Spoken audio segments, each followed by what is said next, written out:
Anybody here work in tech? Okay, that is more enthusiasm than usual. I've asked that question to a room of stone-faced people wearing their tech hoodies, silently, guiltily looking around. Which I get it, because I hate tech too. It's cool. I hate it because I work in it. So I know I hate it. But I am a female software engineer. The legends are true, they exist, not just a myth. I do get asked about, working in a male-dominated industry, like, is it hard?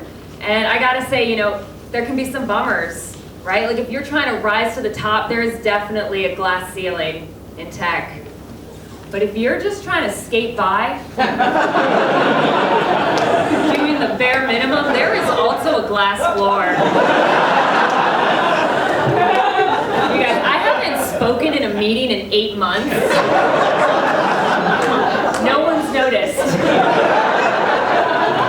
Like, I'm the only woman on my engineering team. They will never fire me. I do so little there. All the jokes you'll hear today, I actually wrote at work. While not working. So don't say that tech doesn't contribute to the culture of this city. Here it is. Yeah, you can learn about this and other tricks in my new TED Talk. Use their sexism to fuel your complacency. But yeah, 6 years in tech, it hasn't been too terrible. I gotta say, surrounded by dudes, never been sexually harassed. Yeah. You wanna know my secret? Because it is our responsibility, ladies. So I have a strategy, right? Every morning before I go to work, I hit the gym.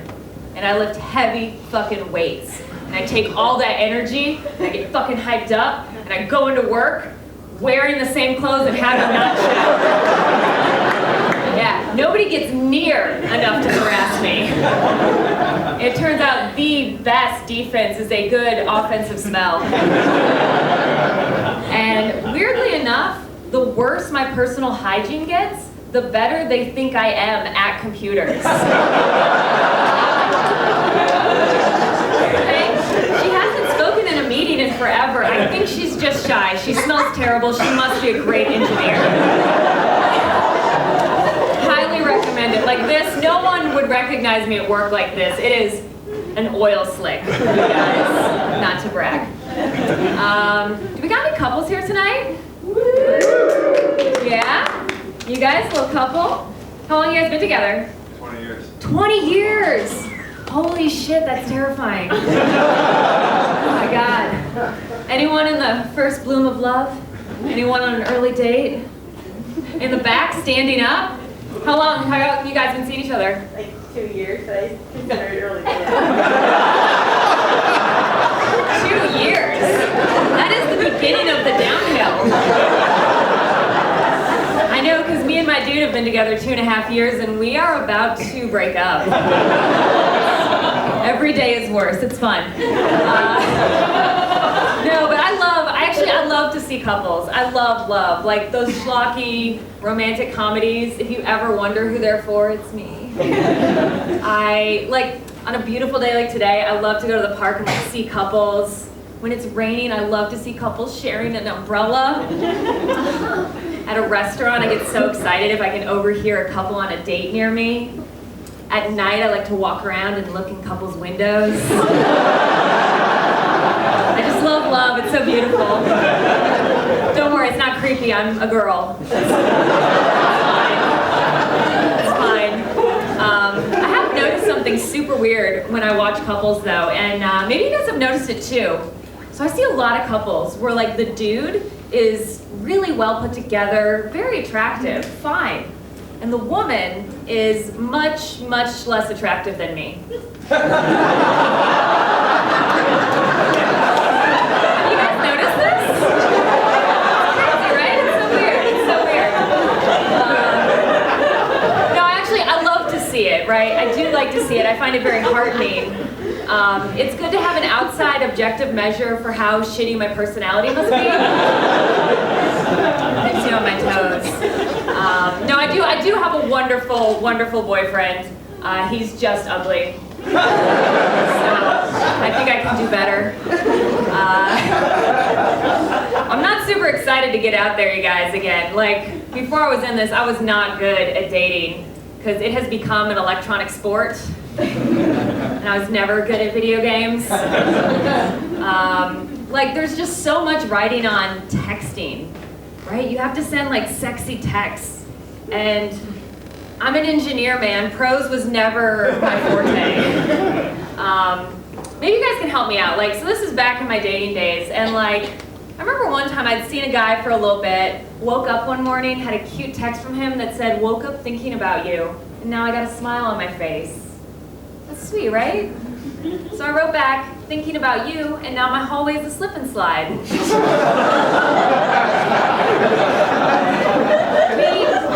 Didn't last. I thought it was a compliment.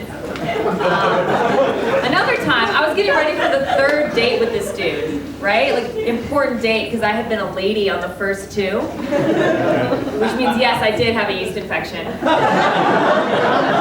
But he didn't know that. He thought I had decorum and restraint. Got the A-OK from my doctor, ready for the third date. So we're, texting each other, gassing each other up, and he writes me, "I hope you're ready for tonight, because I'm gonna rock your world."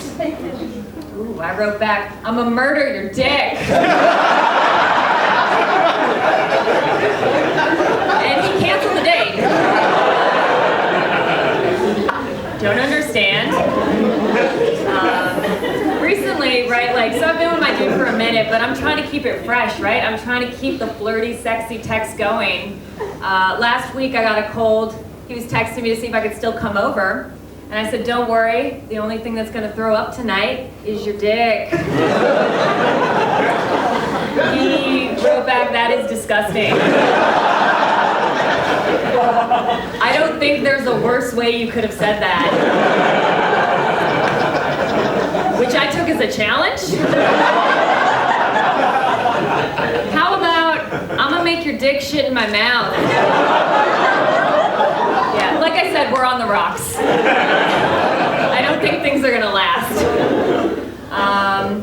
I have, anybody here Irish Catholic?